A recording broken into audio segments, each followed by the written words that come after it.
ready for me?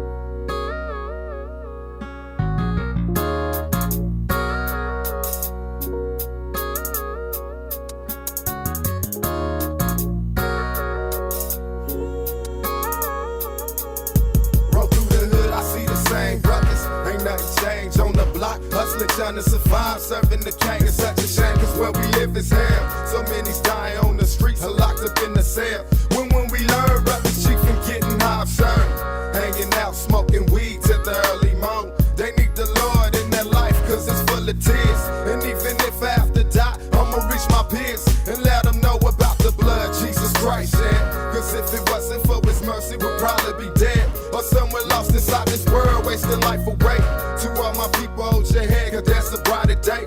And just like Moses, I'm gonna lead my people to the light. With hopes and dreams, cause one day we're gonna get it right. I never doubt, cause with Christ all things are possible.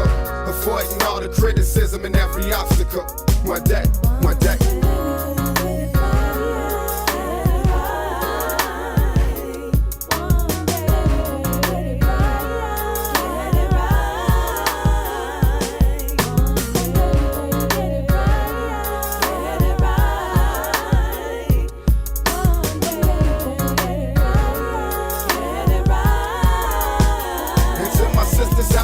Single parent home, just know that God is on your side and that you're not alone. I know it's hard trying to make it in this cold world, where everybody's out for self in this cold world. Too many people out here hurting, struggling to survive, doing anything they can just to stay alive. Look in the eyes and all you see is a lot of pain. Hoping one day we can make it through the storm and rain. Cause it's been years that we've been trapped inside this wilderness. A stronghold for oppression controlled by weariness. And late at night on the streets I can hear him call. Keep on believing cause one day he's gonna free us all. It's just before I close my eyes I say a prayer at night. With hopes and dreams cause one day we're gonna get it right. I keep on trusting in the Lord despite what others say. Because I know that in the end there's a better way. One day, one day.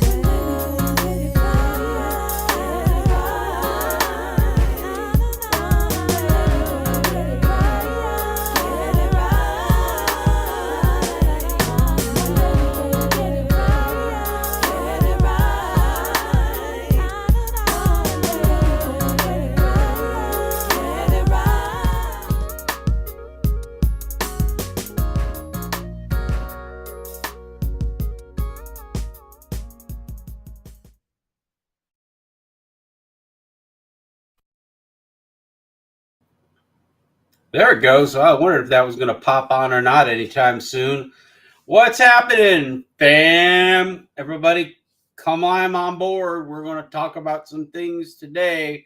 How y'all doing? This is your boy RJ Bond calling here, chiming in on our Thursday live streams, doing a little bit earlier for you all so that people can actually get on during the time when they're actually up rather than like midnight, 1 o'clock in the morning, East Coast time. Because like Snoop, I have no problem with the East Coast. Okay, so there you go. So let's see. Still, R3 Deep is still at work. Well, work away, my friend. Keep working. What's happening? And I know you saw me here earlier. Hold on a second. Hang on. Let me see. Hang on.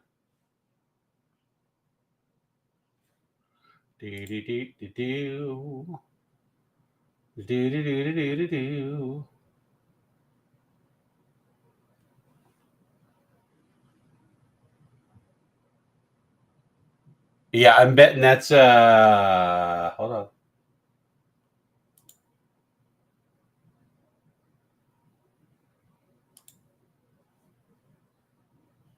Oh, I got a couple. You have to tell me. I've got tons of emails. Yeah, tell me what you hit me up about, and I will drop it right on there. Oh yeah. No, want to talk to him.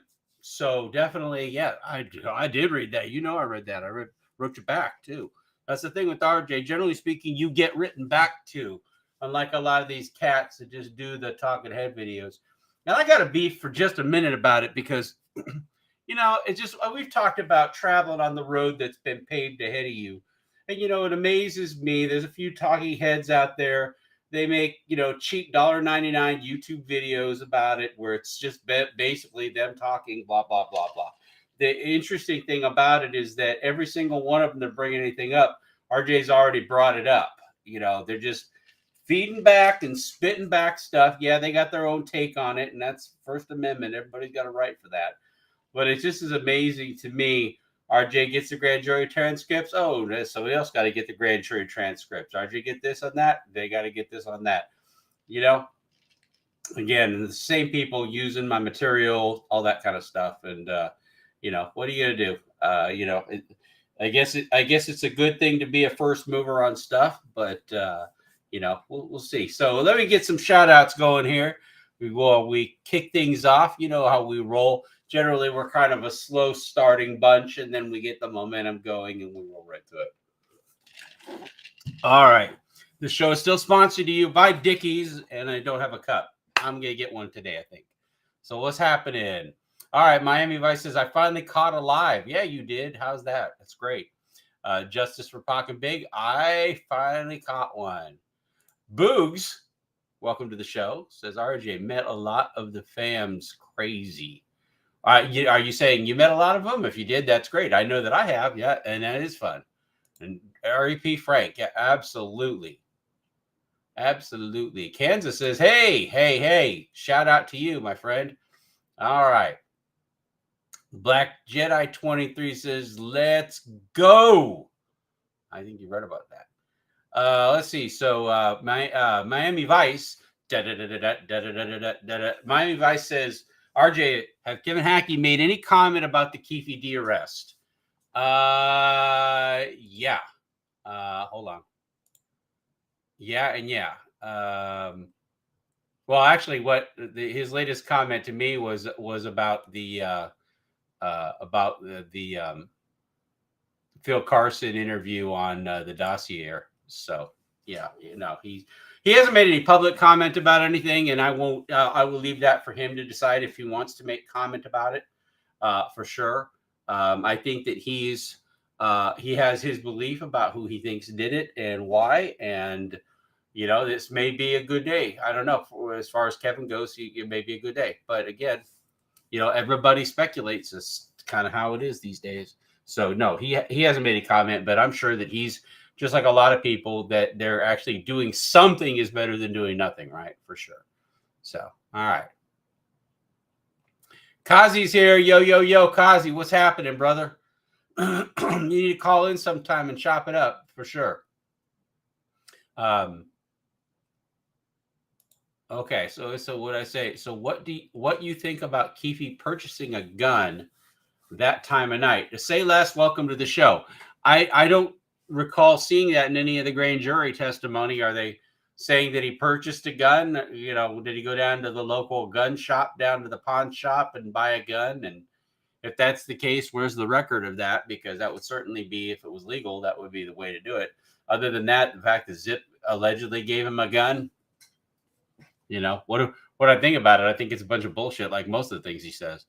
All right.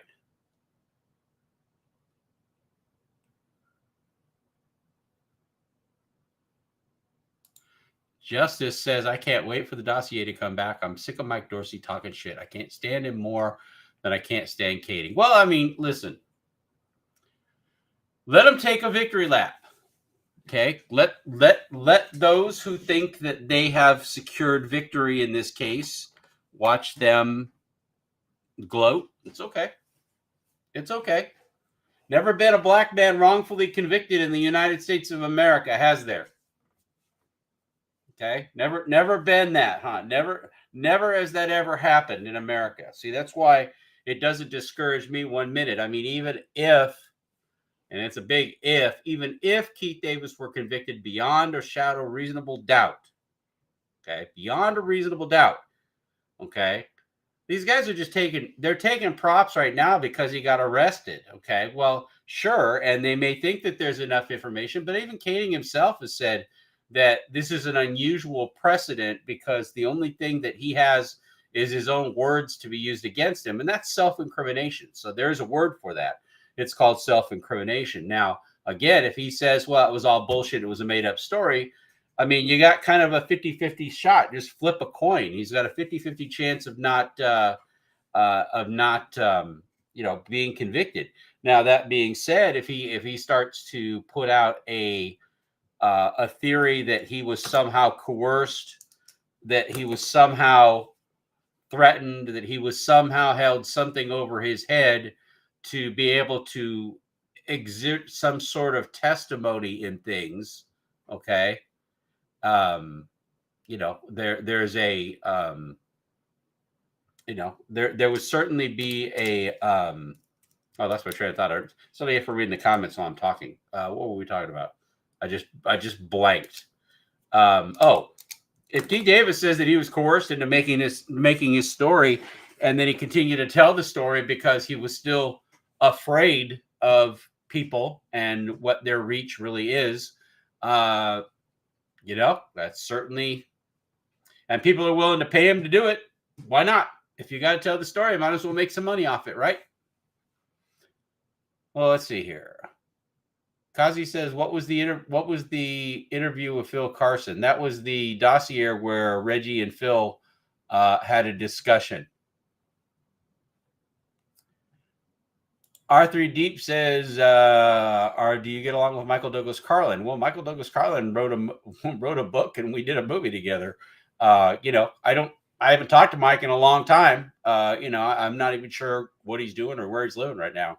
But, and that's the thing about when you do projects, you come and go with people. They're in your life for a little while, and then they're not in your life. And then they're in your life for a little while, and then they're out of your life. So, I think that he would be particularly intrigued if he didn't already know about it, because sometimes the thing about Mike that I really liked was that from an information gathering standpoint, he was sometimes faster than me. I would just be catching up on some stuff, and he had already had it sprayed with context. He would always say, oh, it was this, and it was that, this is that, and oh wow, okay, yeah, glad you figured it out.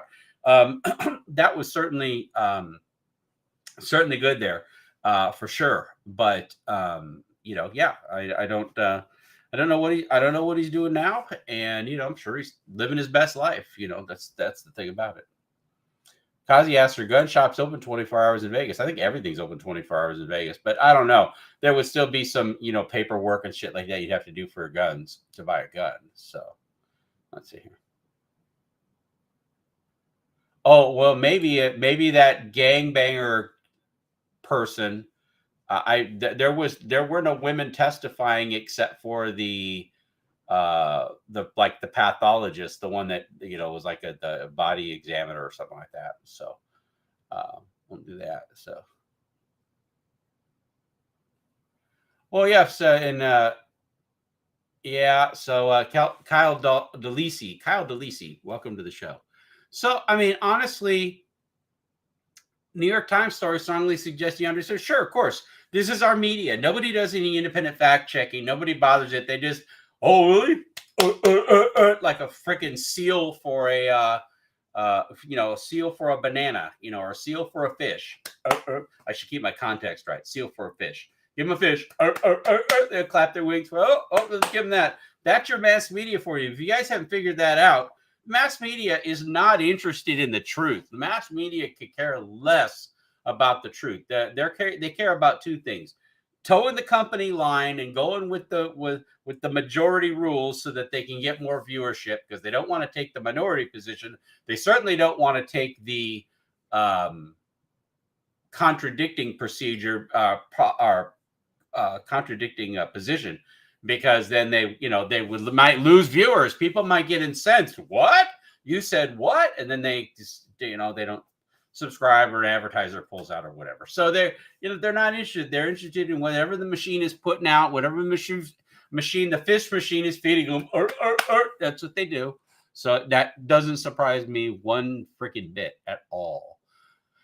Tuberculosis says, that's such a great name. Tuberculosis. 1433 says the person who wrote the book for Keefe has a better chance of going to jail. Well, see, that's actually, in my opinion, that's another defense. He wrote his book. How much of that book did he write? When you have Michael Carlin and I wrote Tupac 187 together. How much did he write? How much did I write? What were his words? What were my words? What did he say was good to put in there? What did I say was good to put? Did I put any bullshit in there? Did he put any bullshit in there? Very tough to get away from. And I actually think that my hair is just all over the place today. I don't know what the hell's going on with them. I'm having a shitty hair day. I think that's a perfectly viable thing to get together with for sure. So, well, that's what they've moved on to now. Now that they think they've gotten the victory with the Tupac thing, now they're moving on to their fucking Poochie thing, which is dumb. Now that they've got, their Poochie guy, and even Reggie Wright doesn't back that theory, allegedly. I don't know if he does now or not, but, I don't know. Does he or does he not? I have no idea. All right, so let me, I'm going to get some more comments in a minute. Keep talking, but I thought I'd take an opportunity because, this is the thing about this show. We tend to one-up everybody. And that's because, believe it or not, we actually have footage. We actually have documents, not just one document. And we do an hour-and-a-half show on one document. We actually have meaningful conversations here where we educate people. I don't just riff on my point of view about things and talk at you like you're infants. So this is what we do here. All right, so check this out. I'm going to tell you, in case you didn't know, a little bit about grand juries, and I'm going to let my friend Mike Allen actually tell you about it. So here you go. On a felony case, and the old grand jury has enormous power. The grand jury has the power to indict on a felony case, and the old adage about a prosecutor being able to indict a ham sandwich is true. However, good prosecutors and smart prosecutors do not indict cases or to present cases to the grand jury for indictment that they don't feel they can prove beyond a reasonable doubt. The standard in grand jury is probable cause. It's certainly not proof beyond a reasonable doubt. So it's relatively easy for a prosecutor to get an indictment if they want to. What's the mechanism to getting a grand jury together? Kind of walk me through how that works. Grand jurors are taken from the same list that any regular juror would be in Ohio. Let's dial it back further than that. Okay. So the prosecutor says, "Hey, I want a grand jury." Okay. What happens? What's next? In busy counties, larger counties like Hamilton County here in Cincinnati, there are 2 grand juries that run, every day, 365 days a year, except for Saturdays and Sundays. Same as Vegas. In smaller counties, they'll convene grand juries maybe for a week, every other month, something like that, or when needed. But in larger metropolitan cities and counties, they'll usually have 1, 2, or as many as 3 grand juries going at one time. Prosecutors do have an opportunity to convene special grand juries, which would be grand juries that are constituted for one case and one case only, and that happens with relative frequency. So let's walk through the mechanics of it.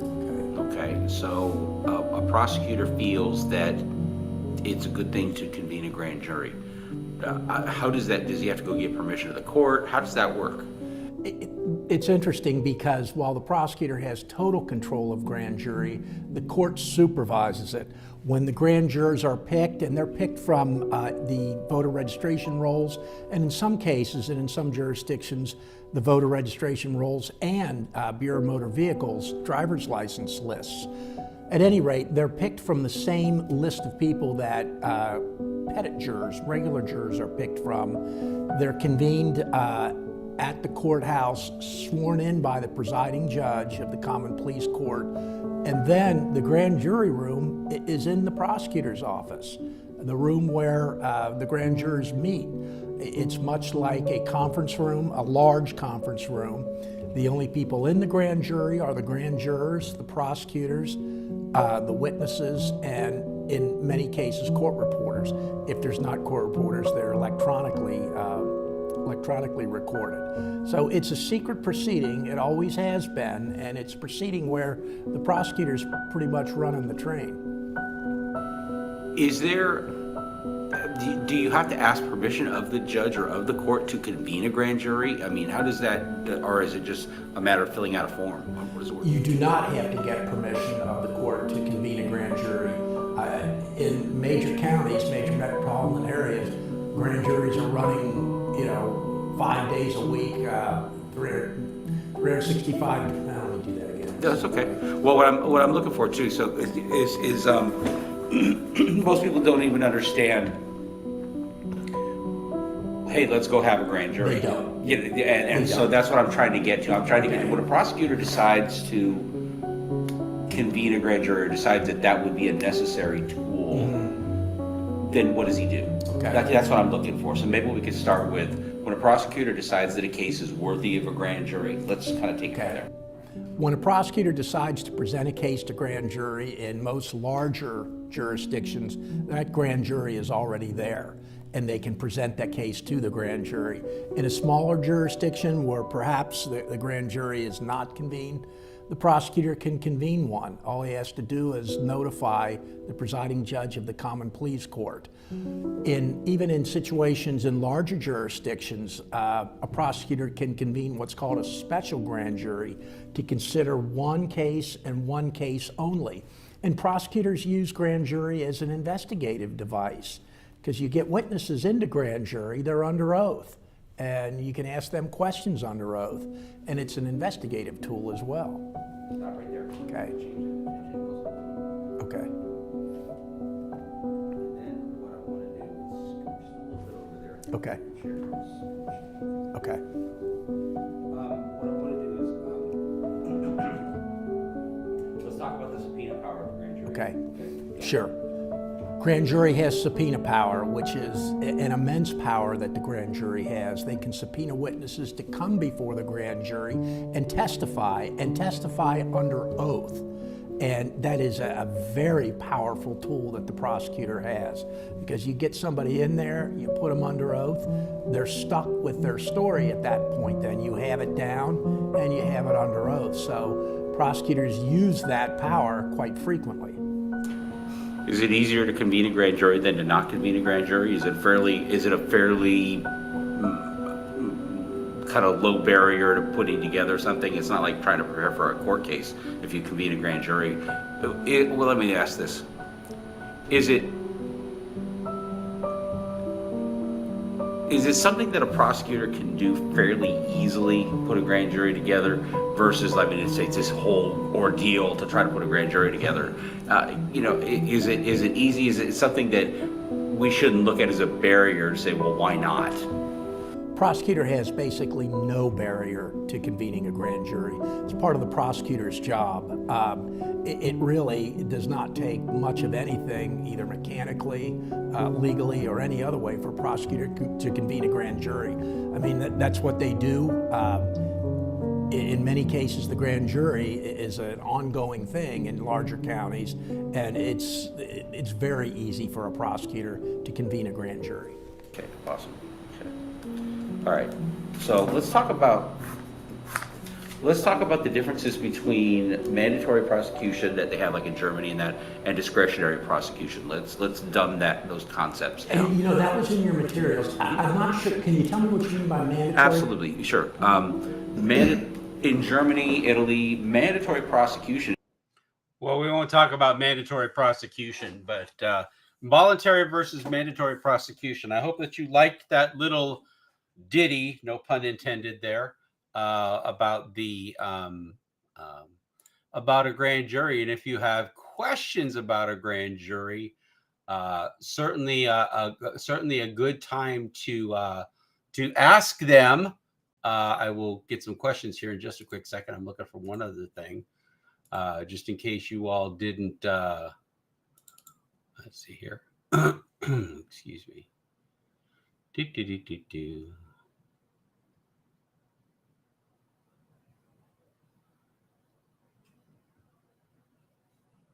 I think this might be that's the wrong one there. Sorry, guys.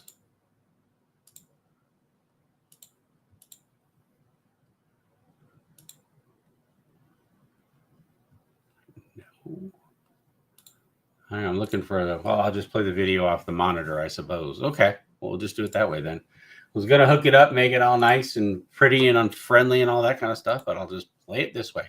Okay, in case any of you guys Great coach just started to get interested. Yeah. Well, it's actually, like I said, talking to Mike Allen's always an amazing thing, for sure.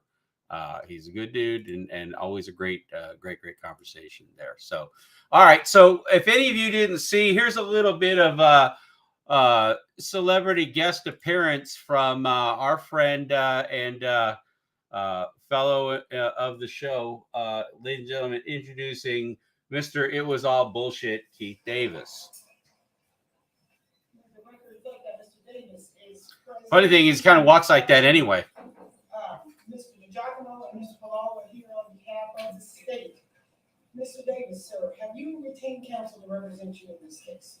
Yes, ma'am. We will continue to ask for a no bail setting because we believe under Nevada law and the evidence in this case, if the proof is evident and the presumption is great, that he will be convicted of first-degree murder, and that allows us to ask for a no bail setting. Well, he's no different than any other defendant. I mean, we had a feeling this day was coming in the recent history based upon some of the events that have occurred in the last few years and few months. I like to see the person. This is my favorite part. Because on these cases, it's usually me that makes the ultimate decision on how to proceed. Not the evidence. I like to look at a person who's being charged with a crime in such a high-profile case. I like to look at their mannerisms. I like to look at their demeanor. I like to look at their hair. I like to look at their eyes. Well, it's a cold case. Yeah. Forget about the evidence. I just want to take a good look at them, and that's how I decide if I'm going to prosecute somebody or not, is how they look to me. What an idiot. That's why we presented it to a grand jury. The grand jury agreed that there was probable cause to return an indictment. But this case is like no other case. In a court of law, we have to present sufficient legal evidence to hopefully prove his guilt beyond a reasonable doubt. Which any case that's 27 years old sometimes presents some challenges, but we feel very confident that the criminal justice system will work in this case. Yeah, I feel like it is a continuance of this new charade period where there appears to be some accountability.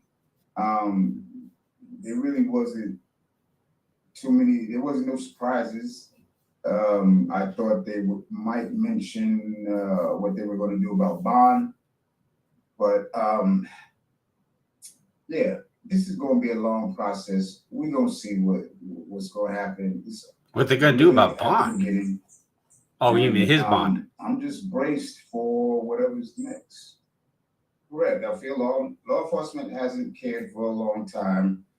And we are young black men. This whole case is young black men. So young black men often deal with delayed justice, because we are often viewed as the criminals. So justice has been delayed for quite some time in spite of all the eyes, all the attention, despite the celebrity of my brother, despite the, the city where it happened, where a lot of pedestrians are walking all the time, a lot of security, a lot of high rollers, a lot of wealthy people are there. So it's hard to believe that there's not more security information on the case. Well, it sucks. The whole affair sucks. The fact that this indictment came down is a little hope, but we want justice for Pop. And that's the long and short of it. He doesn't sound too optimistic, does he? Everything is curious. You got all types of police departments, law enforcement, the feds were involved in a portion of it. Wait and see how it all turns out. Here you go. Wait and see how it all turns out. Yeah, that's it. All you can do is do that, because again, like I said, this is a real interesting time for everybody. But there was a question here, and I wanted to catch this real quick here. Greg Kading revealed that Funky Foo 42, welcome to the show. I don't remember you being on here again. Welcome to the meeting of the Knuckleheads. You said that Greg Kading revealed that Vegas interviewed Keefe D after Keefe Kading gave him the proffer. Isn't that outside the agreement? Well, Greg Kading just revealed that, but we revealed that a long time ago. And I'll show you where exactly in the Vegas PD file it is. How's that? Wasn't expecting that question, but that's okay. We can get right to it here. Da, da, da, da. There we go. All right.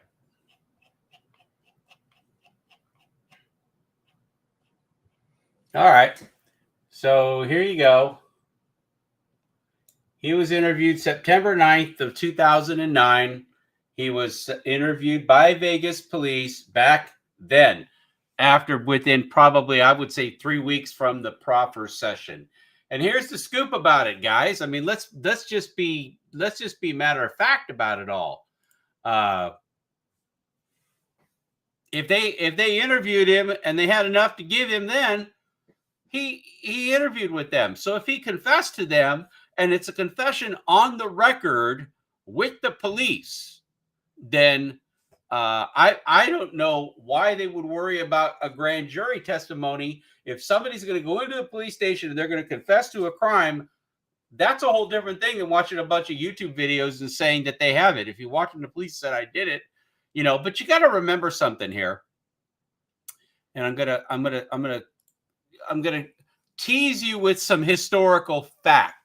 Okay, you got to remember that even to the back in the days of Jack the Ripper used to send letters to the police saying to them, yeah, I did it. Yeah, I did it. Yeah, I did it. Catch me. Yeah, I did it. Yeah, I did it. Okay. Criminals bragging about committing crimes or people trying to take the blame for something or making a story about something. And I'm not saying, by the way, that Mike Francesi is I don't know him. I mean, he's a good dude. I'm sure he's probably a good guy. Did he do everything that he said he did? Maybe, I don't know. Henry Hill, did he do everything that he claims that he did? All the Lufthansa heists, what's Hollywood, what's true, what's not. I mean, Mike Francesi would probably be the first one to tell you that there's a lot of made dudes that, went Hollywood and made a lot of stories, about things that they allegedly did back in the day. So, they definitely have that going. All right. So let's get some more questions here.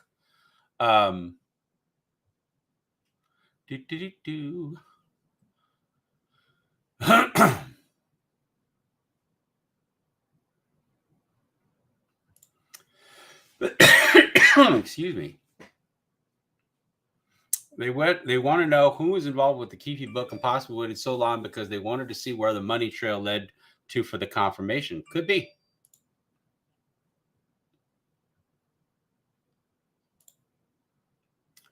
So is Keefe D the person of interest according to Brent Becker? Glad to catch a live stream. Big Papa Ben, welcome to the show, brother. I'm glad that you're here.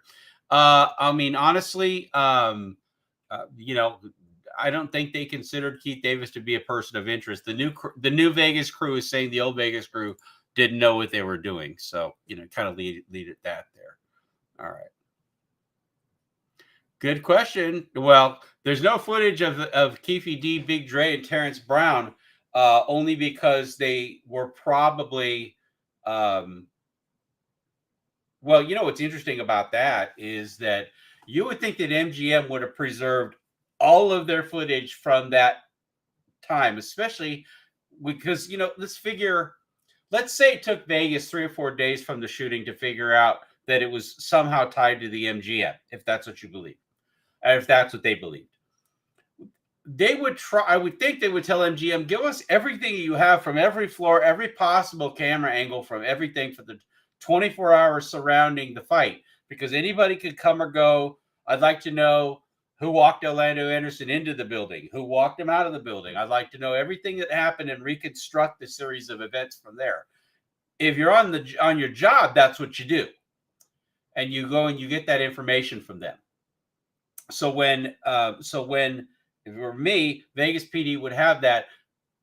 Part of Keith Davis's story was that they were physically at the MGM. They were at the food court or something like that.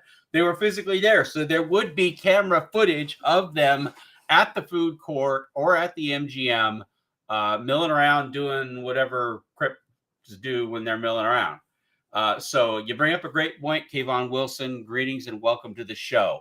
I think it's incredibly suspect that MGM dumped all that footage. Justice for Bach and Big is calling me out, saying, RJ, you didn't tell us Kenneth Bogney was released from prison. Dude, he's been out for years now. He's been out for a while. When I talk to him on the phone, I don't talk to him on the phone very often anymore. I won't say why, but it's not because we don't like each other. We do. But I haven't talked to him for a while. So, and he's doing good. I mean, he's doing fine. You know, like I always say, living his best life. That's for sure.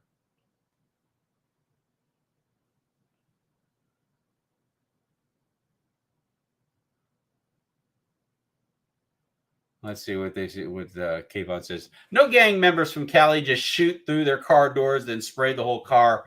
Cops shoot through their doors like that to stop somebody. A former cop shot Tupac.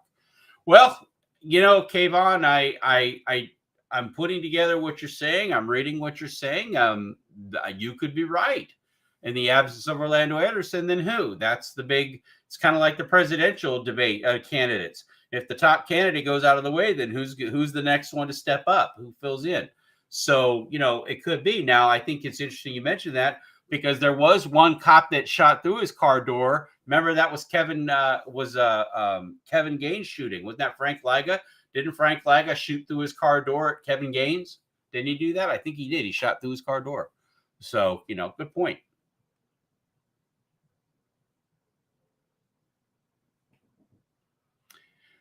Yeah, well, yeah, Perry doesn't. Of course, Perry doesn't believe the Poochie nonsense. Reggie does. Nobody believes it. Russell didn't believe it either. And yes, Renee Campbell was Orlando Anderson's attorney.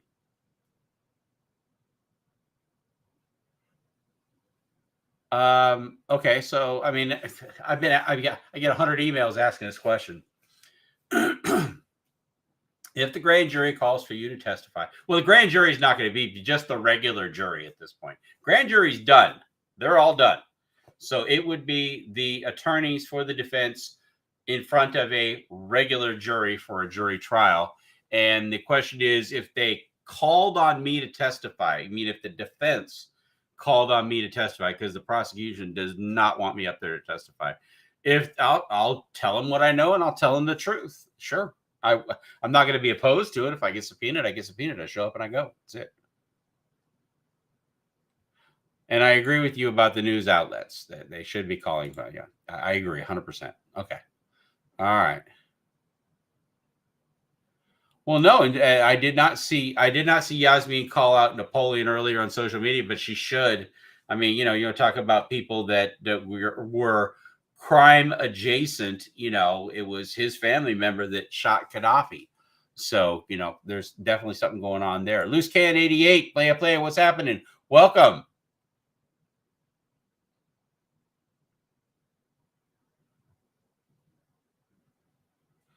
Yeah, that's right. I remember back in the days when they said it was Darnell Brim and Bobby Finch in the caddy. I remember that.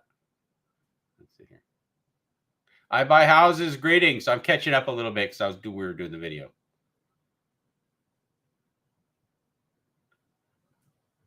Well, I mean, I think I think you got a great question. You all hear this question? Why did Keefe and them get Tupac at the MGM parking lot while waiting till Flamingo and Koval? Well, because they didn't go to the MGM parking lot. They went out the front door, according to the video. I've already did that one.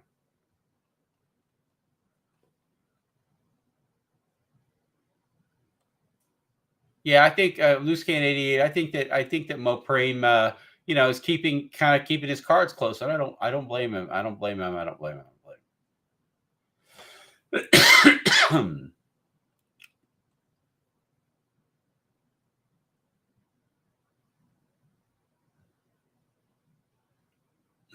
Styles McFly says that the jury, or that the defense strategy should be to prove that he's alive, because if he's not dead, then it kind of throws a murder case out the window.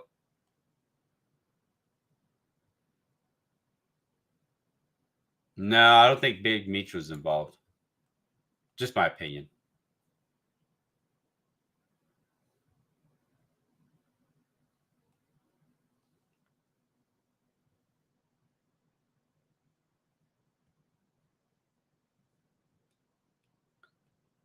Well, that's an interesting thing that Nick would say, that he, that he and Russell Poole got it wrong on the murder of Tupac, because Nick thought it was Orlando Anderson. I'll put that out there. In fact, when we were doing Last Man Standing, Nick put out that we had a long conversation about the fact that he was going to put in there that Orlando Anderson was responsible for shooting Tupac.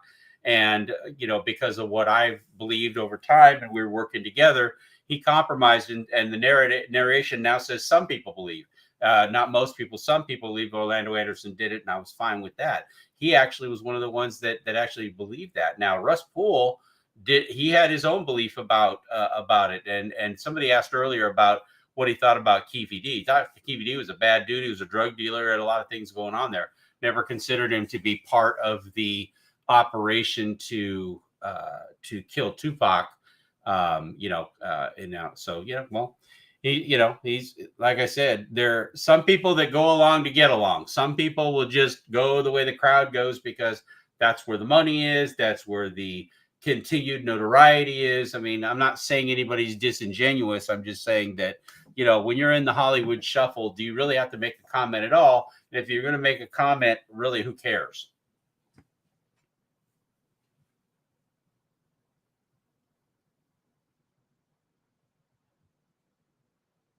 Yeah, I haven't seen the autopsy stuff, other than to say, I wonder if it jives with Kathy Scott's autopsy pictures. Somebody's actually seen them tell me whether or not they look the same. Yeah, I Buy Houses says they're different pictures. Well, that's the thing about it. If the pictures are that different, you need to look at Tupac's body. If the corpse looks different and has different markings in different places like that, then it was bullshit.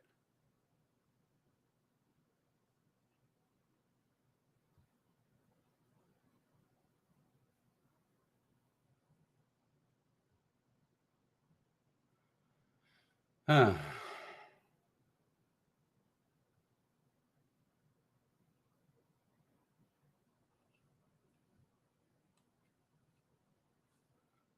No, I just have to tell you. All right.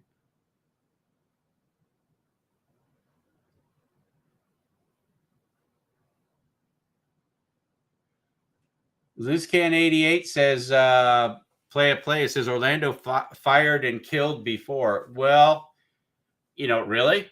I would beg to differ and take that up with you, simply because the only report ever about Orlando Anderson firing at people was from Tim Brennan, who said that he and some other people fired at them. Now, were they arrested? No. Were they convicted? No. Maybe they were arrested. Were they convicted? No. If it was such a clear-cut case, why weren't they convicted? Don't know. Okay. Then there was another case that they ran into. And by the way, have you guys ever stopped to think for a minute that maybe Tim Brennan and Bobby Ladd are just a little bit butt sore because of the shooting that Orlando Anderson did? I'm not saying they're dishonest. I'm saying Bobby Ladd perjured himself in the grand jury testimony. I am saying that. Fucking sue me. But if there was an idea that Orlando Anderson did things, I mean, you got to understand something. Out of how many thousands of gang members out there, why is Orlando Anderson constantly on the radar of Tim Brennan and Bobby Ladd? Why? 2 gang cops, 10,000 gang members, 8 miles or 10 miles square city, and you got Al Capone over here known as Orlando Anderson. Have you guys ever stopped to think about that for a minute? You ever stop to think that maybe, just maybe, that there might have been some sort of personal grudge that was either confirmation bias or may have been a motivating factor in wanting to put it to the guy that allegedly shot at you. Just saying, question everything.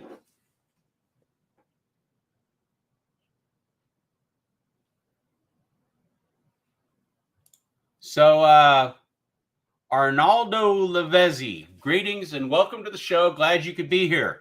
With all this going on, what happened with your narrative? Where does the confession letter fit in all this? Well, again, I hate to think that I'm being saddled or bagged into one narrative about the confession letter.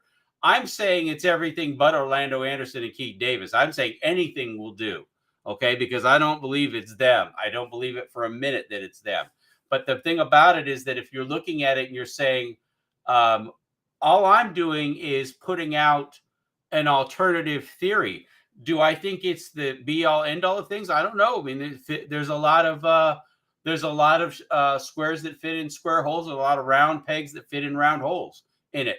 I think it explains a lot. I think it's and what happened with Europe. I mean, I don't know where you were 2 days ago, but we were just talking about it. Now in 1999, Chris Blatchford and Dan Layton actually took the information in the letter to the LA Times with it. And the reason they wanted to do that was because the LA Times had just tons of investigative reporters. They had tons of writers, freelance journalists, investigative reporters. And if the LA Times had put their manpower into a big investigative expose on whether or not that thing was true, it could have been huge. The problem is, as was the case in most of the stuff with the death row and most of the stuff with that, Chuck Phillips was working for the LA Times. And so whenever you factor Chuck Phillips into the conversation, in some other world, in some other universe, Chris Blatchford and Dan Layton, who may be on the fence about it, Chris Blatchford is definitely a champion because he's the one who talked to the guy. They go to the LA Times and they say, look, at Fox Undercover, we do not have the manpower to go and start banging on doors and talking to people and talk to these patents and do these things and really shake it up. We could use your help in doing it because we'd like to investigate this further.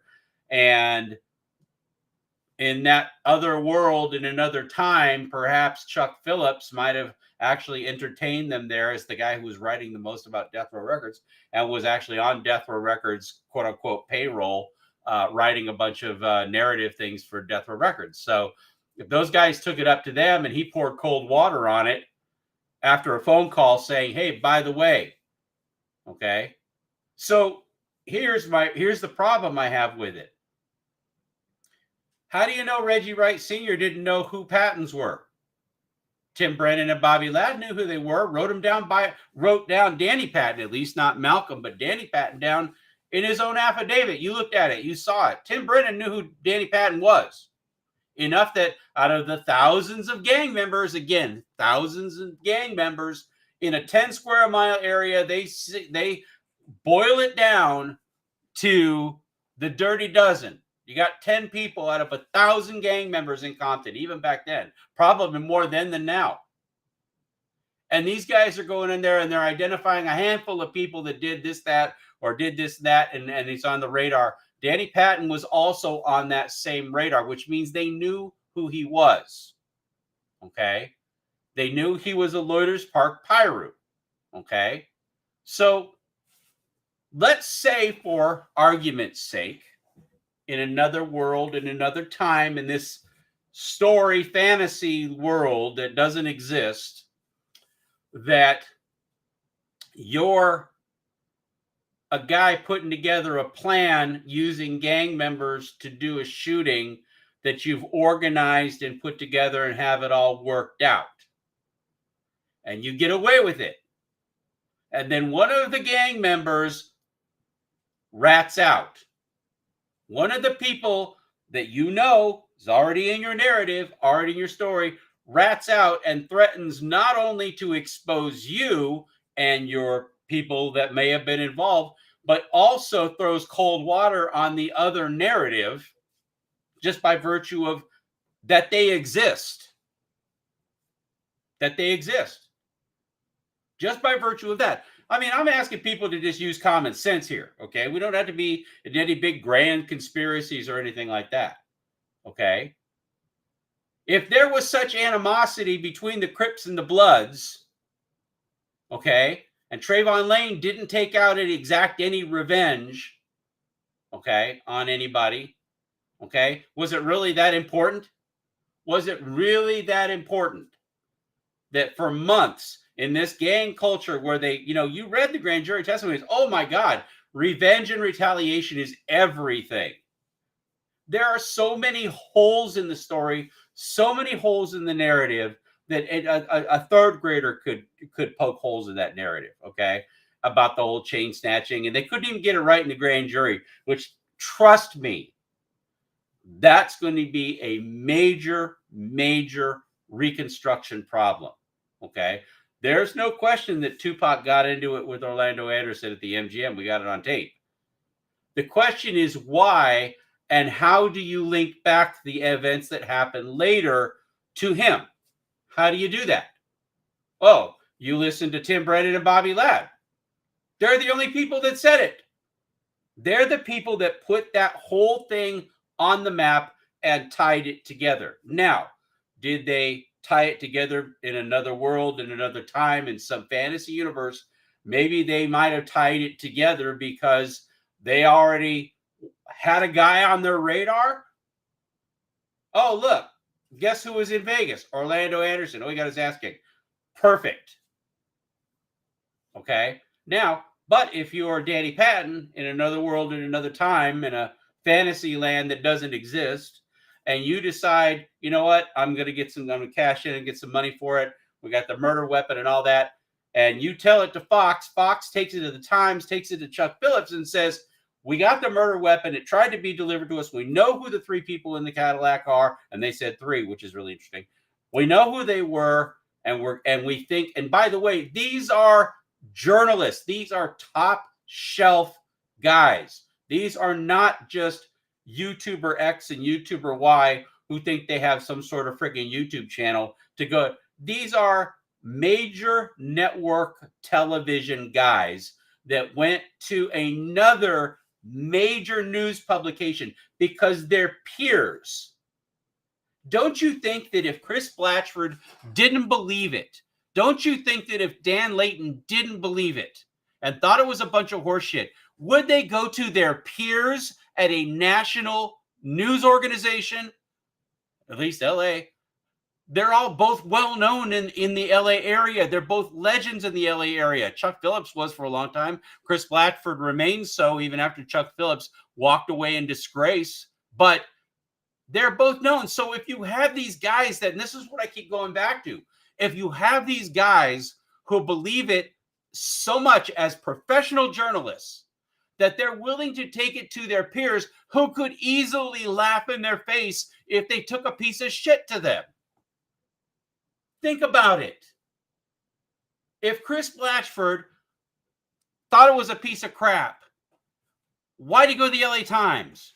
Because they're peers, and the thing about it was the LA Times, they thought, well, then maybe they'll take it seriously. Maybe they've got the people to invest in the investigation. But if they knew it was a piece of shit and that you could shoot a hole through it from a mile away and it was thinner than the paper in front of me like that, then why would they go and intentionally embarrass themselves in their own world? Television journalists, newspaper journalists, investigative journalists, they all hang out in the same groups in the same clubs. What would it say about Chris Blatchford, who's an Emmy Award-winning journalist, all these awards that he won for investigations and that, Fox News? What would it say about them to their own group of peers if they're running around with tinfoil hats on? See, that's my point. You don't have to take my word for it. There were a lot of other people that thought that the information in there, at least at a minimum, bore scrutiny and at a minimum deserved every bit as much a chance to be investigated rather than just dismissed. Oh, you got a narrative that says somebody got beat up and they turned around and they did a revenge shooting from it. Okay, tell me the difference. Tell me the difference between the Orlando Anderson narrative and the other narrative. Tell me the difference. They're both revenge shootings.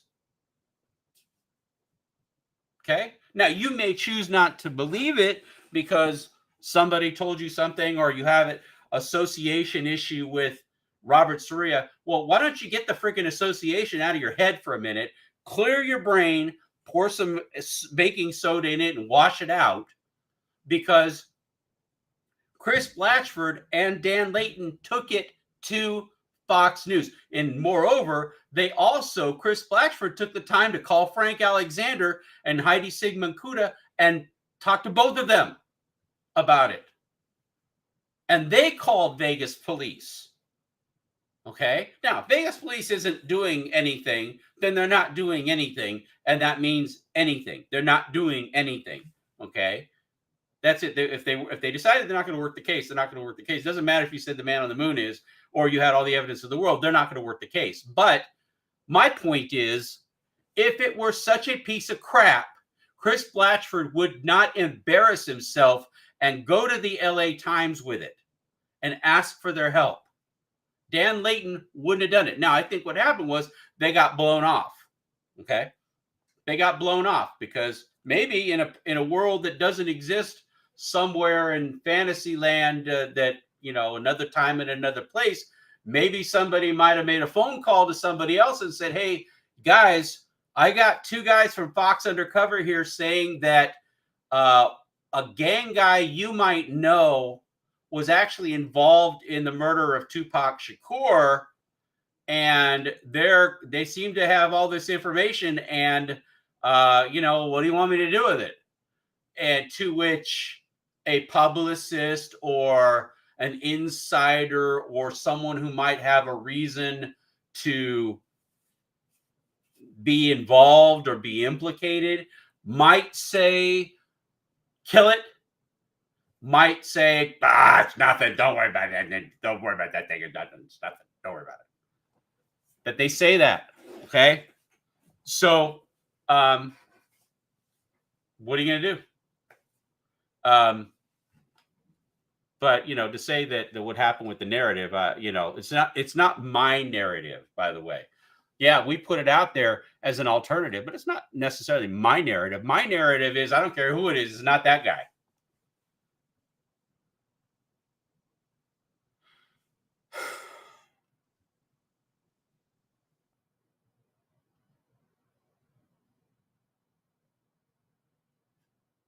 Mr. Webb says, hello, RJ.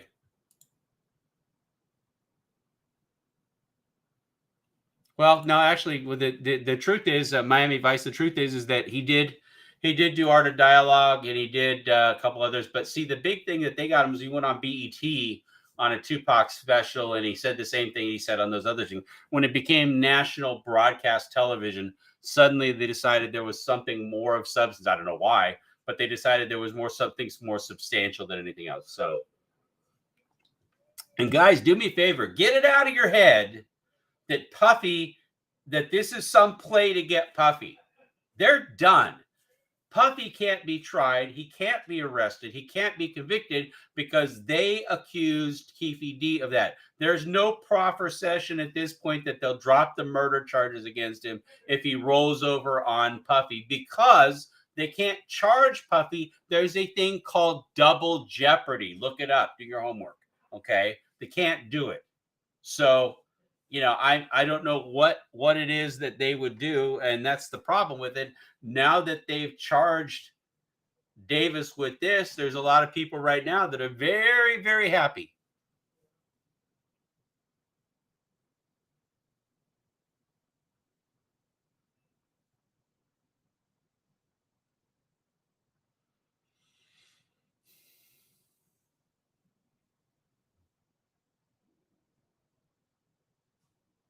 Alpha Sales, welcome to the show. RJ, in the new car photos, there was a bullet hole in the front windshield in the lower left passenger side. Yep, saw it, got a picture of it. They were aiming directly for Tupac. Seems like they were trying to avoid shooting Suge. Well, considering the fact that they shot low in the car, or that the gunshots were low, considering the fact that there was a reverse gunshot. Now, what I'll say about the reverse gunshot, I always call that the one that got away. because the one through the windshield, you can't shoot that unless you're ahead of the other car and you turn around and shoot backwards. So I can't tell you, because obviously something hit close enough to Suge to graze his head, glass, whatever, and it could not have been from that bullet hole, I don't think, because where that bullet hole is, bullets don't suddenly make a right-hand turn and go graze Suge's head. Okay. That's the part that I'm having trouble with, is whether or not there was an extra one that was fired into the window. I don't know if the window was shattered. Tupac's passenger side window was shattered, if it was already down. Those things I don't know about it. And I've always wanted to kind of look back at that and take a look at what that was about. But again, that last glancing shot, that looks like that was just straight through the windshield. And I don't know how you'd have that kind of control. Well, I actually do know how you'd have that kind of control to actually do that and make that work. So, there's that there. Loose Can 88 says Orlando killed a man named E. Webb. Well, then why isn't he in prison for it? They say Snoop killed somebody too. Why isn't he in prison for it? I mean, that's the thing about it. I mean, again, all this history, there's an old saying that I learned a long time ago. And Loose Can, I'm not debating you on this. I mean, it could be true. But what I'm saying is that historians write the history. People that write the history, historians write the history. It's not like we know what really happened. Okay. Was there an altercation where a guy named E. Webb was dead and Orlando Anderson was there and involved with it? Maybe. And, did he shoot him? I don't know. I don't know the details of it. But, again, when you say he killed a man, I mean, that's kind of a cold blood thing. And then if that's the case and everybody knows it, then why wasn't he prosecuted? So it kind of leaves that out there like that. Miami Vice says, can you please read the Leonard Jefferson testimony for us? Probably not today. Maybe we'll do that on Sunday. Because I don't think it's very long. And B, I don't think he has anything to say. I think I remember looking through it and think, that was the nothing burger. He was there just because he took that last picture of Tupac that they had there.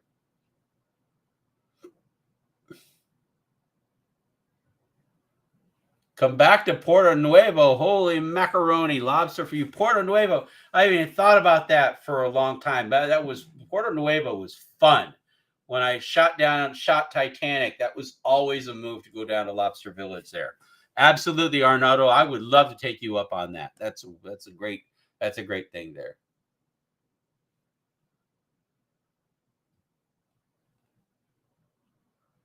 All right, let's see here.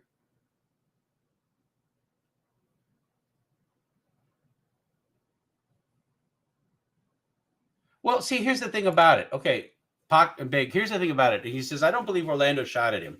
Compton PD cops are and were too corrupt to be trusted or believed. Okay, well, let's say they're not. Okay, let's say they're not. What does it say? Like, I think I said this before on the last live stream. If you didn't catch it, I'll tell you this now. If you got 100 members of the Compton PD, don't you think that like 50 of them should be gang members or gang unit people? Why in a Compton? Why? There's 75 murders a year in Compton, and it was down from like 90 and 85 the years before. You got 6 people in an area 8 miles or 10 miles by 10 miles. Okay, you got 100 square miles, and you've got an ungodly amount of shootings and 72 homicides in a year. Let's just throw some numbers out. Swag it.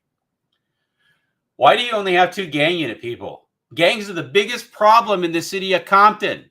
What's more pervasive and more threatening and more violent than any other problem the city of Compton had?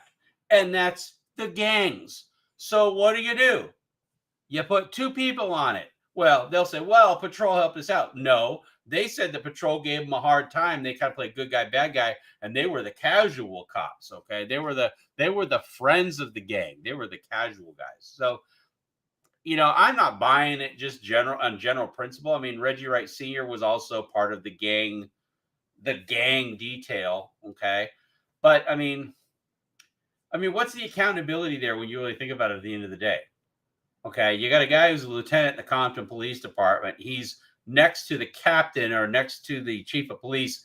He's right up there. I don't think there's anybody hired next to the chief of police. And it was such a small police department. You're like, okay, you're King Poobah. There you are. Congratulations, you're a lieutenant. You got a lieutenant, you got two guys. You got a city of 100,000 people, probably 40% gang related.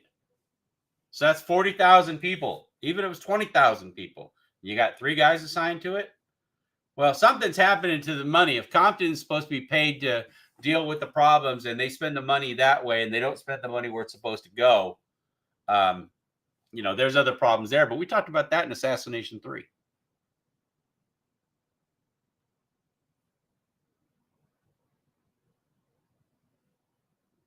By the way, get your likes up there, please. This is a nice compliment. Thank you very much. Good work, RJ. Big up your work. Anthony from the UK, Manchester. Go Manchester. One question I did have, did David Mack commit the robbery to pay Amir for the Biggie hit in your opinion? I think that's a completely viable possibility. I think that, because you have to ask your question. Two questions that come, again, remember, what do I say, knuckleheads? Question everything. Check this out. Why? Okay. Anthony, ask yourself this. Why that specific amount of money? David Mack told his fiance to get that exact amount of money. Why? Why not $1 million? Why not 800,000? Why not 900,000? Why not test your limits to see how much they are? Why don't you ask your fiance to take out several days worth of 500,000 if there's a limit there, like people do when they're trying to get around money launderers like Reggie do when they actually deposit money. The suspicious activity report limits $10,000, so they always deposit $9,000 so they don't get that report trip, right? So what if your fiance, girlfriend, whatever, significant other is in the position where they can order money for the bank? Why not order money on a couple of different days to put $1 million together, to put $1 million together? It seems to me to be a bit much of a risk or a risk reward problem that you're going to go to all that risk of your career as a cop, your reputation, prison, all of that. He didn't even walk in with a mask to walk into that bank and take that money. What is more important, unless you're just absolutely corrupt, which again, gangster guy, I'm sure maybe he was corrupt. I don't know. But my point is that why that amount of money? Okay. Why do you say go? Maybe that was the limit of what they could take. Well, then take it out for a couple of days. Give me $1 million. So even back then, $750,000 didn't go very far. It didn't go very far. So you got to say, well, that doesn't seem on a surface. That's like saying, hey, I went to rob a liquor store and I stole $1.99. Why did you take everything? Well, I don't know. I just left $50 at the cash register. I felt bad for the guy. So again, I think that if, again, Occam's razor, maybe the simplest explanation is the best. That, if Amir Muhammad in another world, in another planet, in this fantasy universe that doesn't exist, in this alternate reality, a guy by the name of David Mack might have done something and a guy named Amir Muhammad might have done something, then maybe those people wanted to get paid, and maybe those people leaned on the people that were the middleman between death row and the perpetrators of a crime that wanted to get paid for work they were doing. And since death row didn't pay anybody for the work they're doing, by the way, show of hands, how many people would you actually believe that might be true, that death row tried to get out of paying somebody? Show of hands, anyone? Bueller? So yeah, I definitely think there's a I think Keith Davis just put out a notice that said, and Keefe didn't hang himself.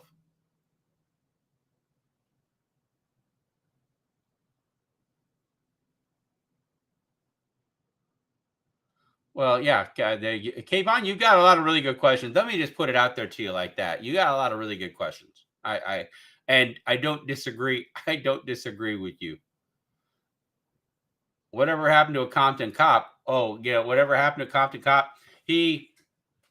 Well, you can imagine what happened to him. You know, somebody had an opinion about it, and he just decided to stop telling stories and stop doing his YouTube channel.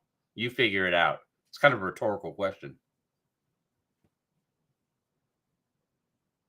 Miss Gang Smasher says, greetings. How do you like my shirt? You liked my shirt last time, I think. Very cool.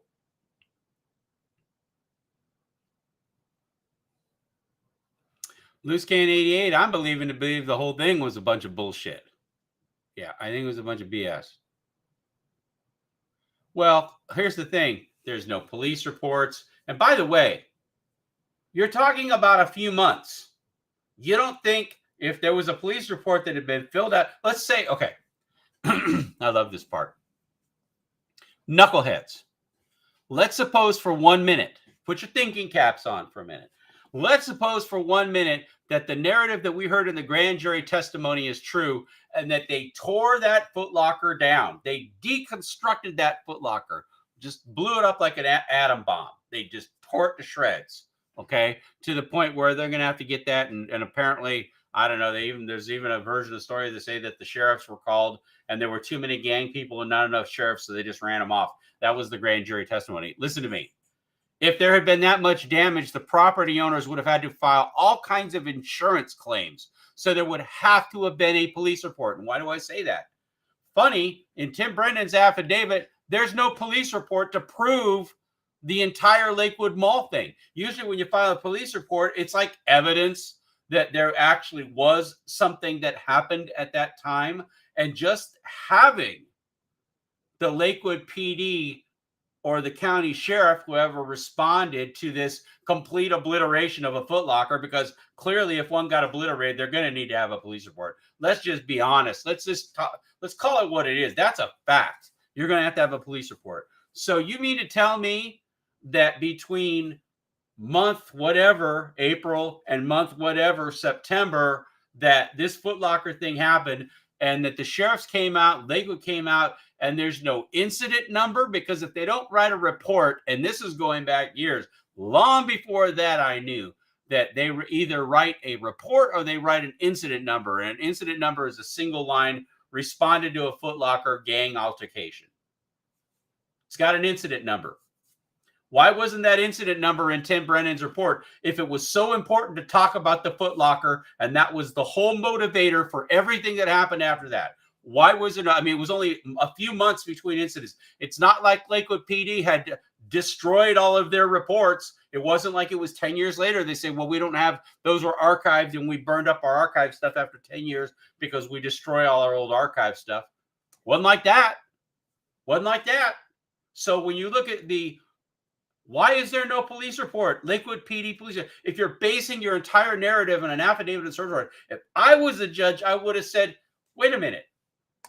What's with this Lakewood Mall? Where's the police report? I want to see the police report. I want to see the incident number because I actually want to verify that what you're telling me isn't just a bunch of crap.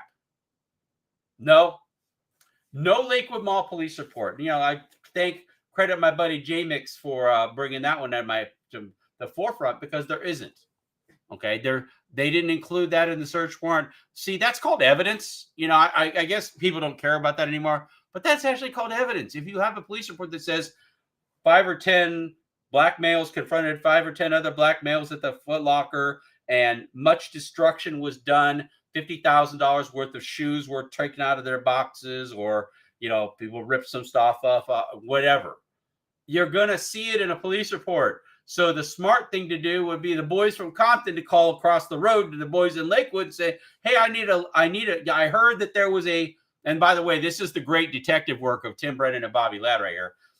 Lakewood PD, listen, I heard there's something about an altercation at the Lakewood Mall, and I'm sure that if there was that much damage that you guys probably would have taken a report. Can we get a copy of that report? Oh, there's no report because it never happened. It never happened? Oh, no. Well, we have no problem. I mean, nobody's ever called from Lakewood Mall and asked for any kind of intervention or police report. Hell, we don't even have an incident number from it. Okay, well, then we'll go. Let's call the LA Sheriffs. Hello, LA Sheriffs. is there a incident report? I heard that there was something that happened in April, an incident at the Foot Locker in Lakewood. Were you guys called or dispatched to it? No, or you were, and there was no incident number. No, you weren't. Oh, see what I mean? Great detective work all the way around. Going to do an affidavit to arrest a bunch of people, search a bunch of houses, pin Orlando Anderson on the murder of Tupac Shakur, all because of some pivotal incident at the Lakewood Mall, and you don't have a goddamn police report with it. Sure.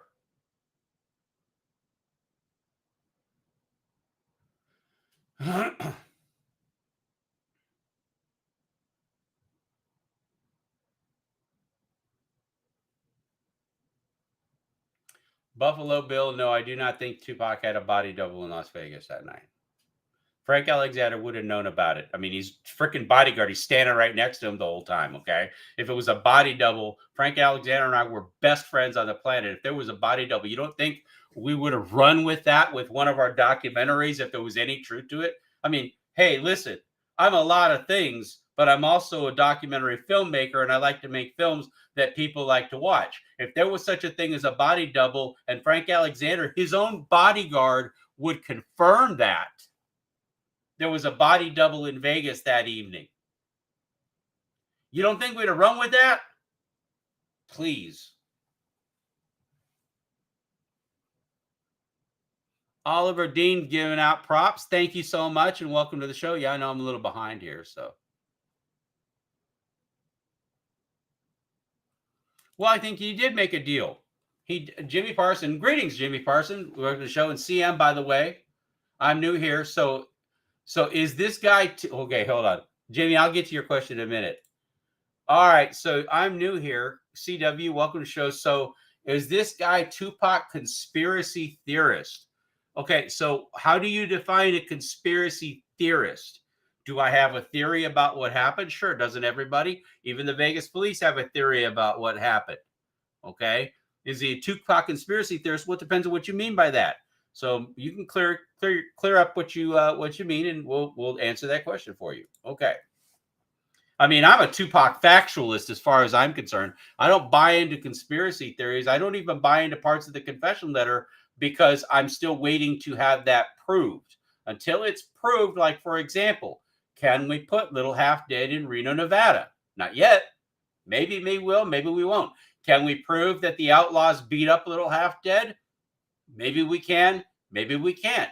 But until that actually happens and somebody says that, that's part of the reason I think Vegas sat on the case 27 years. Until somebody actually can step up for it, like I said, I consider myself to be a Tupac factualist. I'm the one showing y'all the damn documents that everybody else on other channels is ripping off. I'm the one that's putting out all these comments about things that everybody else is just riffing off of.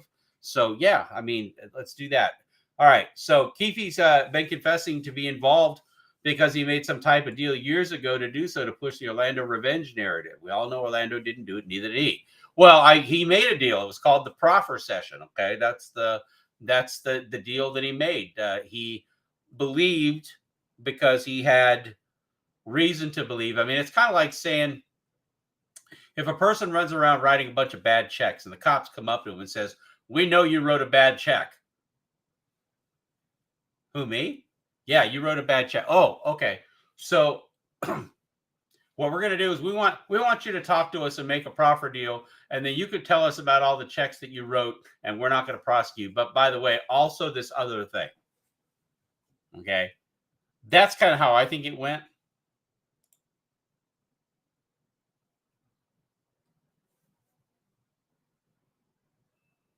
Kuja, welcome to the show, says definitely. Still no real evidence that they did anything. No, they can't. And by the way, it bothers me a little bit. It bothers me that Vegas PD is not acknowledging, even for a brief second, that they either dismissed it and they need to say so, or it exists as evidence, and that's the white car. Because again, it's always easier to say it doesn't exist to go, what white car? when you don't have fingerprints and latent prints that match the defendant. If you said we got a car, we recovered a white Cadillac within hours of the shooting that happened to be about a half a mile away from the actual shooting location, that we can track a path that goes go left, go left, go left, and you're in that parking lot, easy peasy. You can go in there, you can say we got a car, it was stolen, we have all this there, and we took latent prints, handprints off of it, but it doesn't match that guy. What do you think that does for a case? What do you guys think that does? If you're going to sit there and say, oh, well, KVD did it, he was in the car. Well, where are there fingerprints in the car? Yes. Do any of them match Keith Davis? No. Because if they did, we'd have taken him to the prosecutor and put him in the car for at least stealing a car. Okay. Don't have it. Because you know why? Because if they get up in front of the jury and they say, yeah, we got a white Cadillac. Imagine the coincidence of that we found a white Cadillac within hours of the shooting at Flamingo and Koval. We found it at 4100 Flamingo Road, about maybe half a mile away in a parking lot. The steering column had been punched out and the driver's door had been pried open. And yeah, sure, the coincidence of that. And we did that. We took the prints, but none of them match your guy, the guy we're trying right now. You don't think that a jury's going to go like, huh? And whenever you get to a jury going, huh, things that make you go, hmm, when the jury decides to do the things that make you go, routine, you got a problem with your case, okay? Because that's called reasonable doubt. So it's better to say that this piece of evidence doesn't exist. And by the way, the only way we know that this piece of evidence exists, whether or not they accepted it or they dismissed it, it's irrelevant. It's immaterial. We know it exists in the police file. We know that they considered it to be important at the time that they did it. And we consider the fact that it is a white Cadillac. It was stolen, which is what you would do if you're going to go shoot somebody. You wouldn't do it in a freaking rental car where you can go check it in and return it because it's easy to trace. Okay? You wouldn't do that. They have the car. They took prints because I told you months ago that if they did even standard police work, they would take dust for prints. They would get prints, and maybe if they were lucky, hair and fiber samples. Doesn't even sound like they did hair and fiber samples, so really how engaged were they? But they did take prints off of it. So what's a better move tactically for the prosecuting attorney's office? Of course, he doesn't have to say anything in the grand jury, but to the jury, what white Cadillac?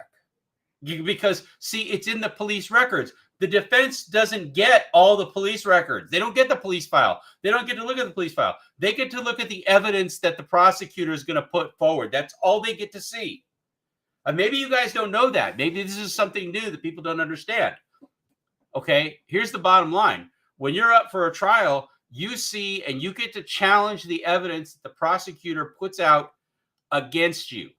That's all you get to see. You don't get to see whatever else is in the police file that might actually be exculpatory, which means that it might make somebody believe you didn't do it.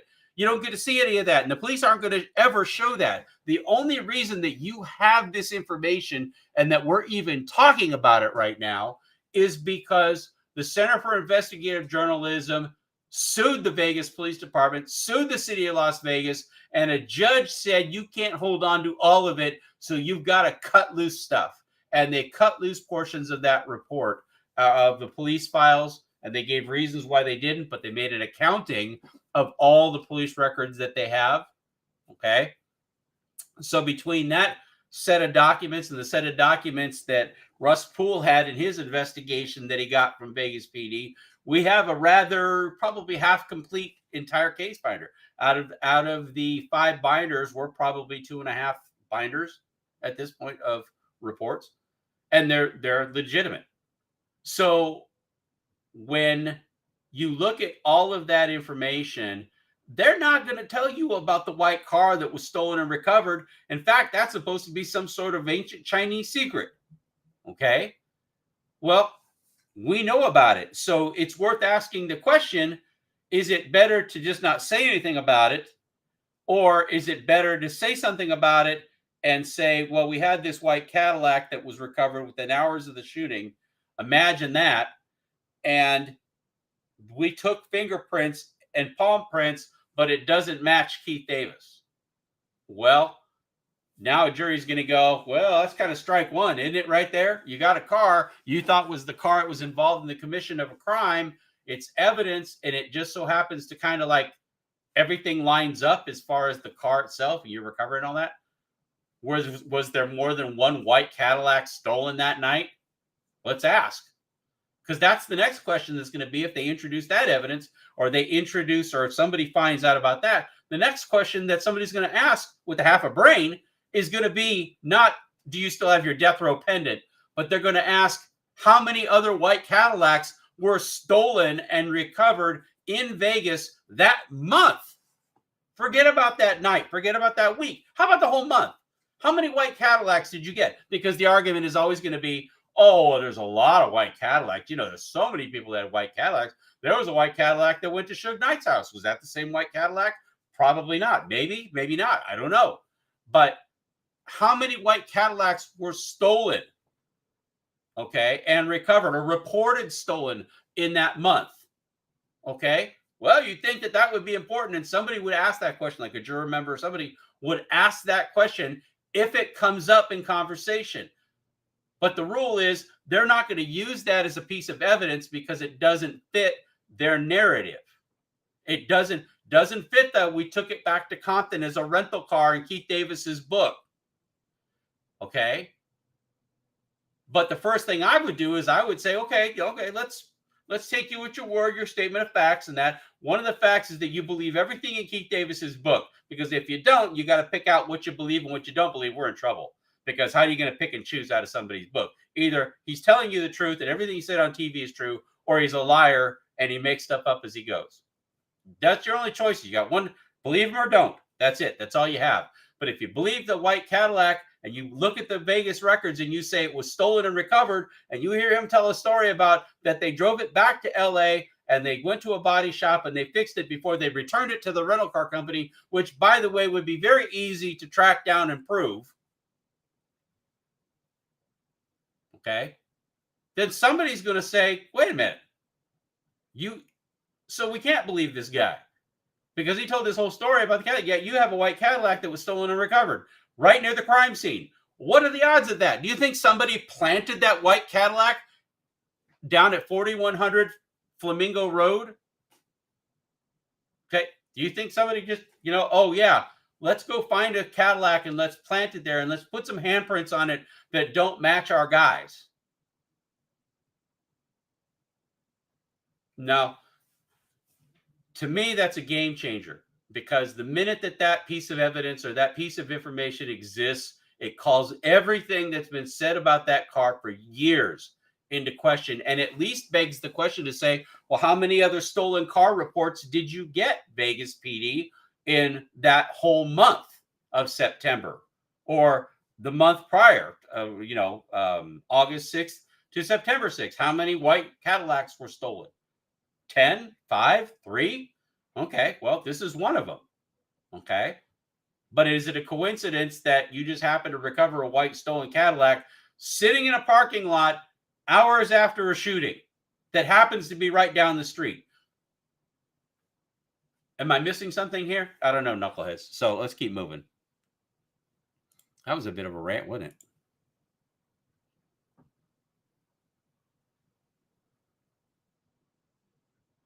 Dravelli, greetings. Welcome to the show, man. I know I'm behind. I'm going to catch up pretty quick. Did they start shooting back at the BMW? Did they start shooting for the back of the BMW? No, there's no indication of that at all on the BMW. Pooh Cordell says, greetings and welcome to the show. Pooh Cordell says, Keefe needs to give up the caddy and then we can see what's going on. Yeah, that would be good. He, can't produce it. He didn't even, I don't even know that he said where they rented it from. I think it was supposed to be like Enterprise Rental Car or something like that. And of course, they would have no record of that, right? Enterprise Rental Car would have no record of any of that. T.L. Garrett makes a very poignant and damning statement. It's just another one dead to most of these people. They couldn't care less, especially now with this standing on Tupac was a gang member, despite proof he was not, and leads to another narrative. Well, that's right. They're trying to make him gang affiliated or gang associated, some bullshit like that.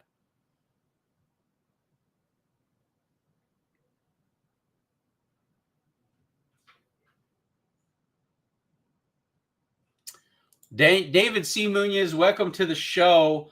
He says if there's any evidence against Puffy, Puffy is going down. The Tupac audit doesn't get talked about enough. That would have exposed gross negligence. Everyone was eating off of Pac. Yes, those are true fact. But Puffy isn't going down for anything because now that they've affixed a murder charge to Keith Davis, there's nothing that Puffy can be charged with as far as murder goes, and that's that. Maybe they can charge him with something else. I don't know. Maybe conspiracy. But maybe they would have to prove that the other one happened first before they could charge him with conspiracy. Conspiracy only carries 2 to 10 years, and there may be a statute of limitations on that. The Tupac audit doesn't get talked about enough. I would agree with that. That would have exposed gross negligence. Everyone was eating off of Pac. Well, we don't know that to be true to begin with. We know that there are certainly rules about recoupment, and there's what Tupac was saying about people, paying child support for people and all that kind of stuff. That was certainly his perspective. Do we know that to be fact? I don't know. What I can do, hang on a second here. Maybe I can do it. I don't know. I'll have to look to see if I can. Let me pull something else up for you all.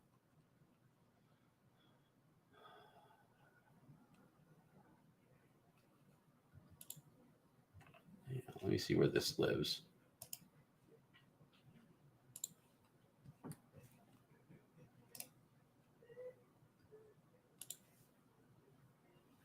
Okay.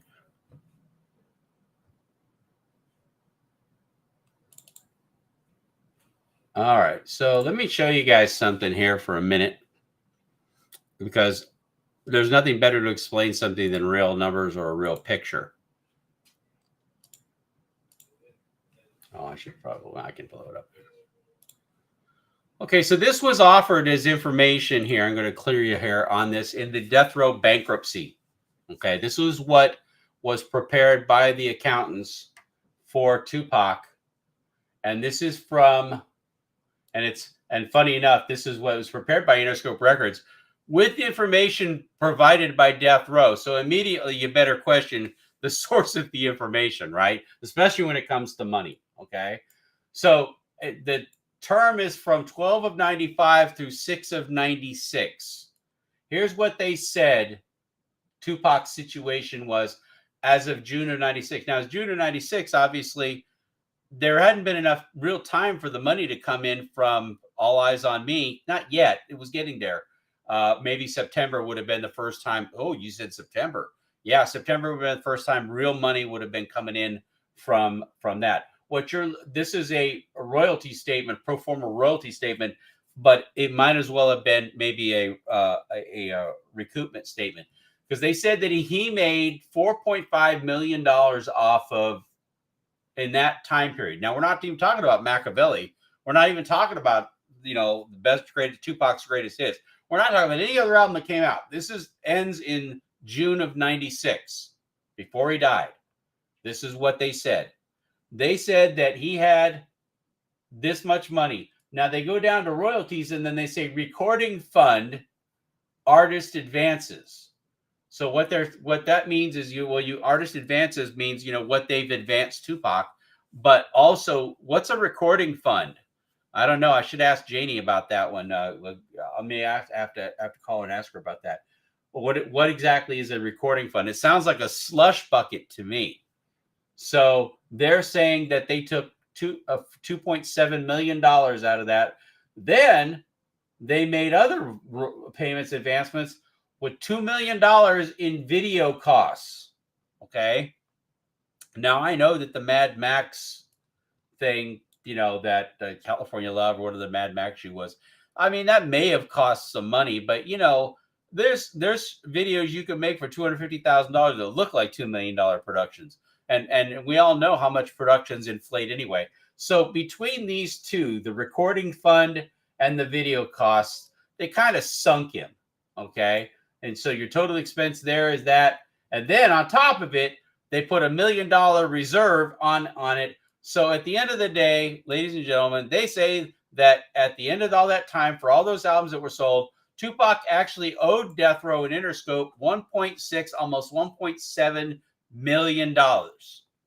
That's the recoupment cycle. If you control the recoupment, you control the artist. That's how it works. But I wanted to show you all that because I agree that the accounting is not looked at hard enough. That's for sure. All right. Get the likes up. That's right. Yeah. I like it. I like a guy who's got to take a parting shot and doesn't stick around because he doesn't like it. That's okay. Bye. Should we have a moment of silence for the drive-by?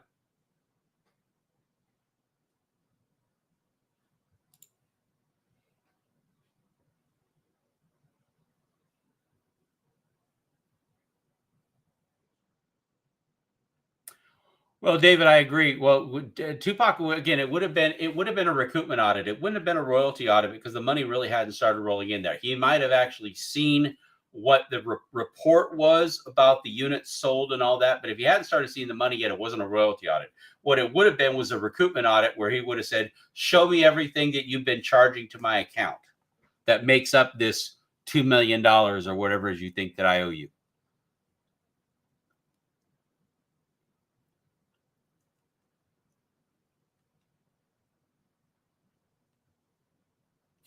I buy houses. $750,000 is a good week in California. Good weekend. Yeah. It's a good weekend in Vegas too, by the way.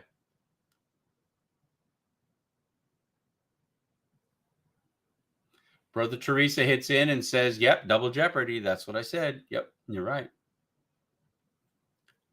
Anthony Aylmer, probably butchered your name, Aylmer. Anthony says, one more question, RJ. How does George Kalisis fit into this story? Well, I don't know. It depends on who you believe. I mean, if you believe Frank Alexander and Michael Moore about the attorney at the office that was telling him not to carry any guns, maybe that was George Kalisis. Maybe it wasn't. George Kalisis was also allegedly at Club 662 with Reggie Wright. And it's funny because I have a kind of an insider source outside who was around that whole situation that said that Death Row really believed that Suge was going to get a license from the Vegas board, and they were spending money like crazy on it. And all because they were listening to George Kalisis tell them that if they did charity events, that it would go over better with the Vegas police. Well, here's the funny thing about it. George Kalisis was the head of that charity. So think about that. You tell him, hey, if you want a liquor license, donate to this charity. We'll be nice to you. And I'm running the charity. Okay. Yeah. So they listen to, like somebody said, they listen to the stupidest people that they know.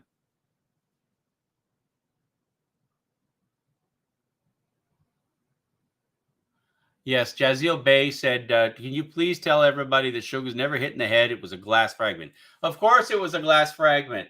By all accounts, even the grand jury testimony and other, Suge was back home by 7 o'clock in the morning. The incident happened at right around midnight. He got to the hospital at midnight. He was out of the hospital 7 hours later. You don't do that for a bullet wound.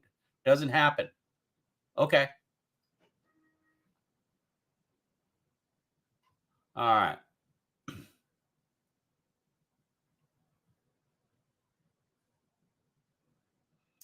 Well, Mr. Fletcher calls it right. That's what the thing I said. Trayvon, the hardcore Pyru, sat on a Lakewood Mall beat down for months. Really? And then he has a chance to square up at the MGM and he runs to go tell the rapper.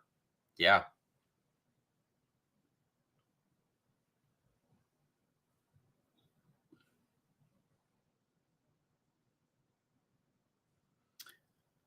About the chain snatch story. I have to think about that. The audio clips about Reggie harassing Frank about the chain snatch story. Yeah, we'll have to see that. Do we have shirts or hats? Yeah, I think we should get some. I think we should get some knucklehead shirts and some knucklehead hats. I think that'd be kind of fun.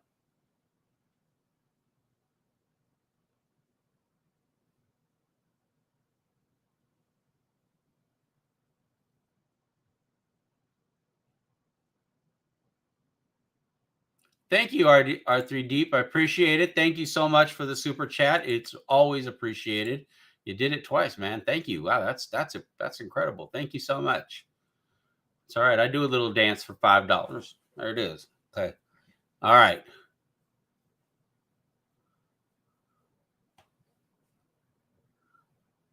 Let's see. Attorney Keefe looks legit. Well, it's actually Edie Fall, who has been their family attorney for a long time. I think they got to get a Vegas attorney because it's the jurisdiction there.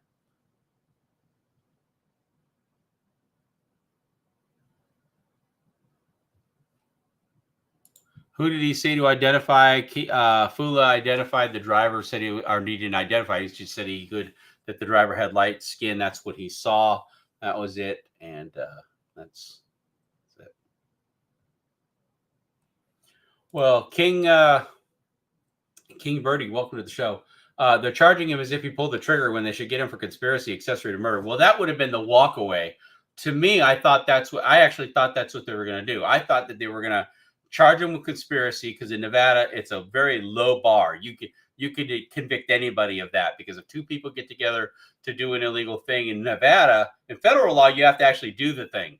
In Nevada, you can get together to do an illegal thing and you don't even have to do it. And they can still get you for conspiracy. So even if they hadn't been in the car and they even talked about doing it and they can prove that they talked about doing it, they made a plan to do it, they could go down for conspiracy. It's 2 to 10 years. They would have pled him down to 3. They would have said he's the guy that did it. He pled guilty to conspiracy. Davis would have been out in a year and a half, case closed. That's kind of what I expected, and it didn't happen that way. Yeah, I've heard that rumor, but one of the Russians bought the white Cadillac. Yeah, okay, sure they did.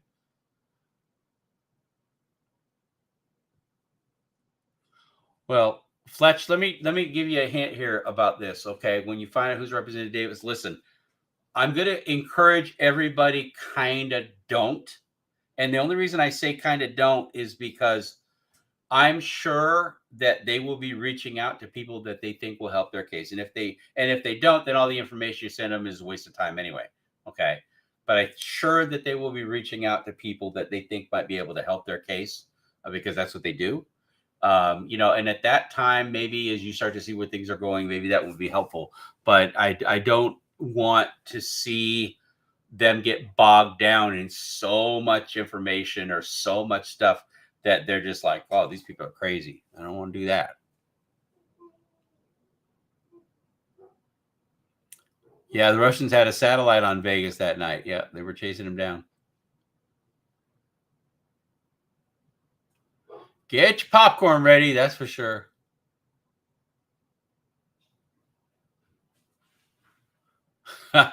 Yeah, I agree with that about the best cop in the world thing. I agree.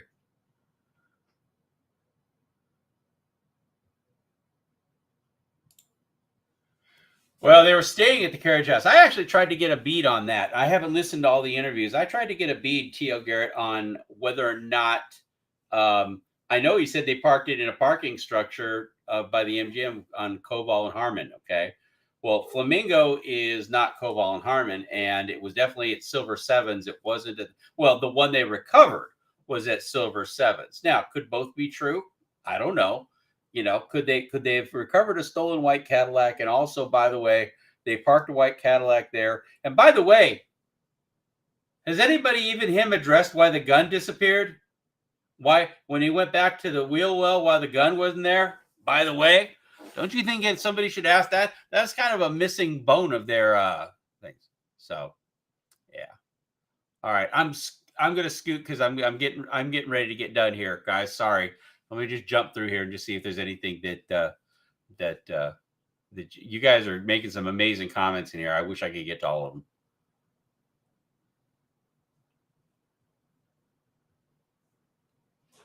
Gunsmoke the Dawn. I haven't heard from you in an age. Never forget how the West Side Boss play outlaws. Used to ride in 1995, stunting in them bends and rolls, sitting on chrome with the real bad boy killers.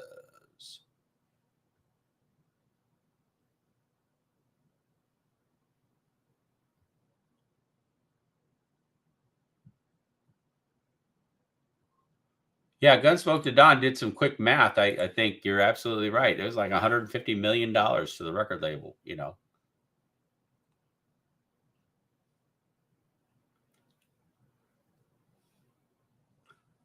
Persistent Patriot, greetings. I have the 187 book and seen all your documentaries. Thank you very much. I always wondered about the threatening phone calls in the hospital after the shooting. Did anybody follow up on those? Probably not. Doesn't look like it. The Vegas police files don't look like it.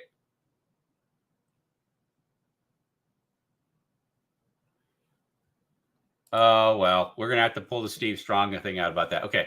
I watched today with Katie said it wasn't illegal to record Keefe without him knowing. To be honest with you, that's not true because number one, it depends if you want to take your legal advice from Greg Kading, or if you want to actually know that if in the state of California, if you record a conversation that meets certain elements, first off, if you record a conversation, if the person has any expectation to privacy, then it's illegal. So if you're at a proffer session and you're sitting there with 4 guys and you know who they are and you're in a closed room, unlike when I did it, I was at an IHOP with 100 people around, out in the middle of public, okay? If you're in a closed room, see, this is the bullshit that if he really said that, I didn't hear him say it, so I don't know if it's true or not. But here's the bottom line. There are actually specific requirements when you do make a recording of somebody in a private setting. There has to be a reason to make the recording, like you're being threatened, or they think somebody's breaking the law or going to break the law or something like that. That might be an exemption, kind of. But bottom line is that even if you do, you have to play a tone every, I think it's 15 seconds. You have to play a beep. That's why when you call prisons and you hear that, this is calls being monitored, and you hear a beep, that's because they are recording the call. They have to notify you every 15 or 30 seconds. I can't remember. There's a number there. Don't hold me to the number. But they have to do that. So even if you thought you had the legal right to record somebody, the laws in California say that you have to also do a tone so that they know they're being recorded. And that's what the whole point of it is. It's a 2-party consent state. Both parties have to consent unless one of the parties understands that they have no expectation to privacy in the setting where the call is being recorded. Could you record a call at the beach? Sure. Could you record a call at the mall? Sure. Could you record a call at a IHOP? Sure. No reasonable expectation to privacy. Anything you say there, anybody can overhear. In a lockdown proffer session inside a room, inside an office, do you have a reasonable expectation to privacy?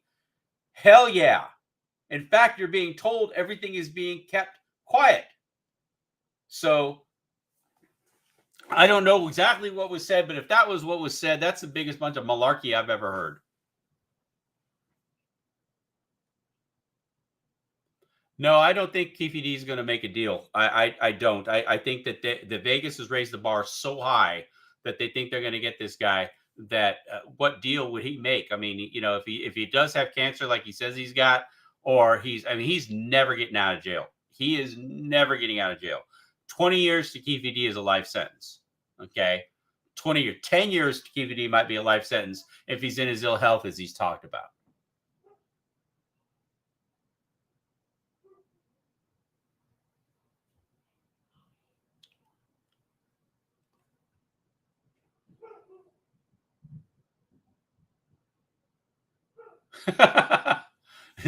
They said that somebody said that there was a psychic. I've never heard that before. That's a good one on me.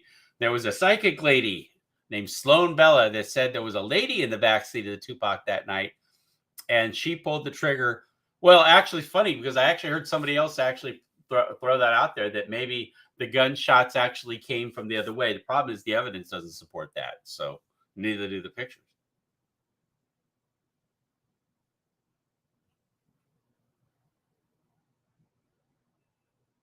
Every 15 minutes, maybe it's every 15 minutes, but at the bottom line, some even say a call is recorded every 15 seconds. Yeah, you have to. Easy work. Welcome to the show.